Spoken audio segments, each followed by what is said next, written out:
শেখ হাসিনাও দেশবাসীর উদ্দেশ্যে ভাষণ দিয়ে যেতে পারেননি বাশার আল আসাদও ভাষণ দিয়ে যেতে। সংবাদ মাধ্যমে প্রকাশ পেয়েছে বাংলাদেশের অবৈধ শাসক শেখ হাসিনা তিনি চেয়েছিলেন যে তার বিদায়ের আগ মুহূর্তে যে কোনো মূল্যে দেশবাসীর উদ্দেশ্যে কিংবা তার দলের নেতাকর্মীদের উদ্দেশ্যে একটি ভাষণ রেকর্ড করে তিনি জনতার কাছে ছেড়ে দিয়ে যাবেন, কিন্তু সেই সময়টুকু তিনি পাননি।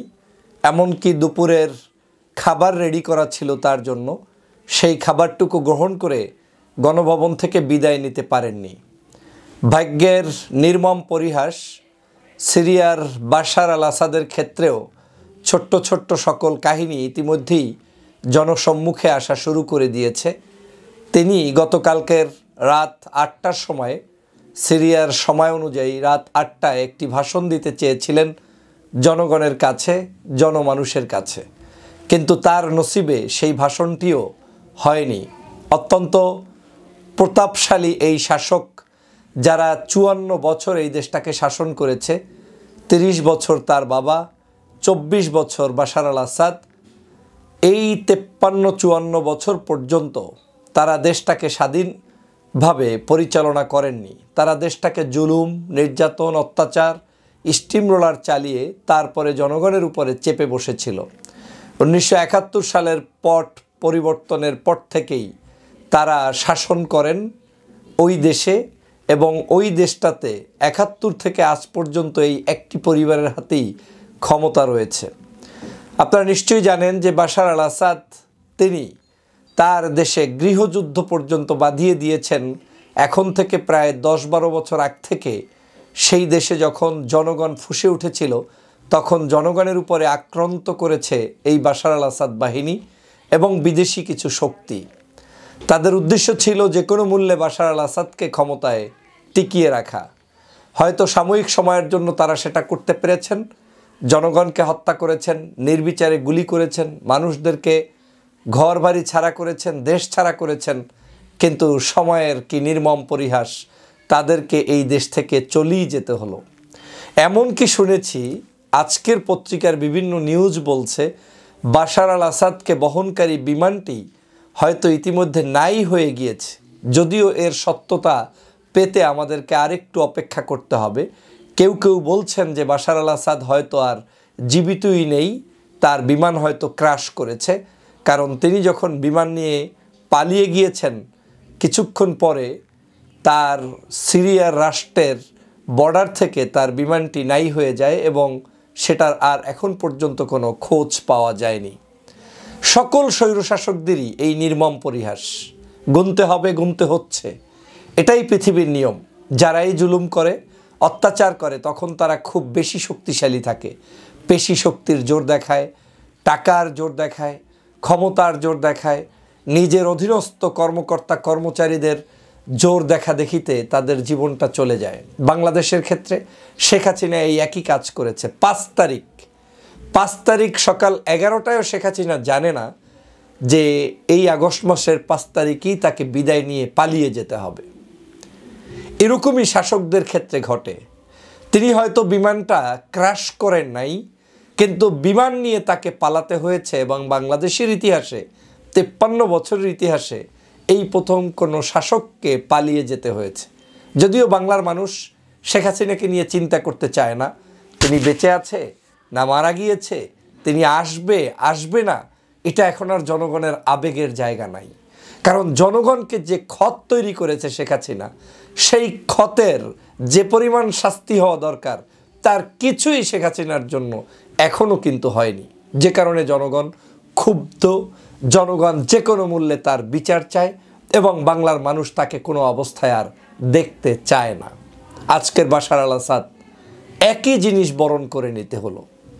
অথচ এই বাশার আল আসাদের কথা ছাড়া ওই দেশের কোনো মানুষ চলতে পারত না। ওই দেশের শাসন ব্যবস্থাটা ছিল পিতা পুত্রের রাজত্বে। আমি যেটা আগের ভিডিওতে বলেছি যে বাশার আল আসাদের বাবা হাফিজ আল আসাদ ৩০ বছর একাধারে ক্ষমতায়, এবং তার আরেকজন সন্তান রাজনীতি করতেন, তিনি গাড়ি অ্যাক্সিডেন্টে মারা যান।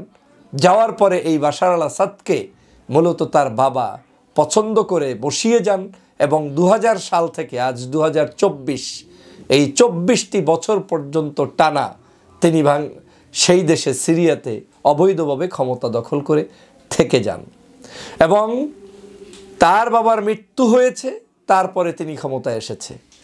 কিন্তু নির্মম পরিহাস হচ্ছে, বাংলাদেশের মতোই ওখানেও যে জাতির আব্বা, এই জাতির আব্বার পিকচারগুলো মানুষ ভেঙে চুরে চুরমার করে দিয়েছে। এখন সেই জাতির আব্বার আপনার ভাস্কর্যের উপরে দাঁড়িয়ে দাঁড়িয়ে মানুষ সেখানে প্রস্রাব করছে, থুতু নিক্ষেপ করছে, প্রতিবাদ করছে। একই কাজ বাংলাদেশে দেখেছি। সেনাবাহিনী, সাধারণ নাগরিক সকলে মিলে যৌথ উদ্যোগে এই বাংলাদেশের জনগণের যে আবেগ উচ্ছ্বাস সেটা প্রকাশ করতে গিয়ে গণভবনে সুইমিং করেছে, জাতির আব্বার মূর্তিগুলো ভেঙে চুরে চুরমার করে দিয়েছে, বাংলাদেশের আওয়ামী লীগের নাম নিশানা মুছে ফেলে দিতে চেয়েছে এবং মুছে গিয়েছে। কিছু কিছু কুচক্রী মহল এখনও শেখ হাসিনাকে প্রধানমন্ত্রী ভাবেন এবং তাকে বাংলাদেশে নিয়ে আসার স্বপ্ন দেখেন। তারা হচ্ছেন আজকের রাজনৈতিক সারশূন্য, জ্ঞানহীন কিছু পাষণ্ড, কিছু পশু। কারণ শেখ হাসিনাকে রাজনীতিতে পুনর্বাসন যারাই করতে চাবে তারা মানুষ হতে পারে না। এবং কোনো স্বৈরশাসক যারা পালিয়ে যায়, পতিত স্বৈরশাসকের রিটার্ন ব্যাক হয়, এরকম কোনো ইতিহাস পৃথিবীতে আপনি বর্তমান সময়ে দেখাতে পারবেন না। শেখ হাসিনা যা পাপ করেছে, এই পাপের প্রায়শ্চিত্ত যে পরিমাণ হওয়া দরকার তার হয়তো 70% হয়েছে, কিন্তু এখনও অনেক কিছু বাকি। যদি বাড়াবাড়ি করে বাংলাদেশের রাজনীতিকে অস্থিতিশীল করতে চান, তাহলে যারা এখনও শেখ হাসিনার লেসপেন্সার আছে তাদের ভাগ্যের পরিণতি এর চেয়ে আরও কঠিন হবে। বাশার আল আসাদের জায়গাটা বারবার ঘুরিয়ে ফিরিয়ে কেন আসছে? একই উপায়ে তিনি ক্ষমতায় ছিলেন, শেখ হাসিনার চাইতে একটু বেশি সময় ছিলেন। এর কারণও আছে, ঐতিহাসিক কিছু বিষয়ও রয়েছে। তার বাবাও লম্বা সময়ের জন্য ছিলেন, তিনিও লম্বা সময়ের জন্য ছিলেন। সামরিক প্রশিক্ষণরত এবং সামরিক বাহিনীর ছদ্মবেশে তাদেরকে রেখে, তাদেরকে নিয়েই এই আসাদ বাহিনী ছিল, এই বাহিনী দিয়েই তারা টিকে ছিল। শেখ হাসিনাই সেটা করতে চেয়েছিল। শেখ হাসিনাও চেয়েছিল বহির্বিশ্বের বিভিন্ন ধরনের সহযোগিতা নিয়ে, পার্শ্ববর্তী রাষ্ট্রের সহযোগিতা নিয়ে এই বাংলাদেশের সৈনিকদেরকে কোণঠাসা করে রেখে তার একটা বাহিনী গঠন করতে সাকসেসফুল হয়েছিলেন। প্রায় 50% ঘুচিয়ে নিয়েছিলেন। কিন্তু এদেশের ছাত্র, যুবক, তরুণ ঐক্যবদ্ধভাবে হটিয়ে দিয়েছে, হাসিনাকে বিদায় করে দিয়েছে। আমরা জানি না আগামীর রাজনীতিতে হাসিনা কি হচ্ছে, কোথায় যাচ্ছে, কোন জায়গায় তার অবস্থান হবে সেটা আমরা নিশ্চিত নই। কিন্তু এতটুকু নিশ্চিত যে এই পতিত স্বৈর শাসকের আর কোনো ওয়েলকামিং এই বাংলাদেশে হবে না।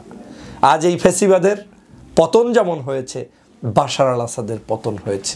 কিন্তু বাশার আল আসাদ তিনিও দুটি কথা জাতির উদ্দেশ্যে ভিডিও দিয়ে যেতে পারেননি এবং আমি নিশ্চিত তিনিও শেখ হাসিনার মতো কোনো বাড়া প্লেটে খাবার খেয়ে যেতে পারেননি এবং তিনি হয়তো শেখ হাসিনার চেয়েও কঠিন নির্মমতার শিকার হয়েছেন কিনা, কঠিনভাবে নিজেকেই নিজে আত্মহত্যা করেছেন কিনা, কিংবা তার বিমান নিজেই ক্র্যাশ করেছেন বা ক্র্যাশ হয়েছে, এ বিষয়গুলো আমরা হয়তো সামনের দিনে আরও জানতে পারবো। কিন্তু এখান থেকে আমাদের দেশের জন্য শিক্ষা রয়েছে, জাতির জন্য শিক্ষা রয়েছে।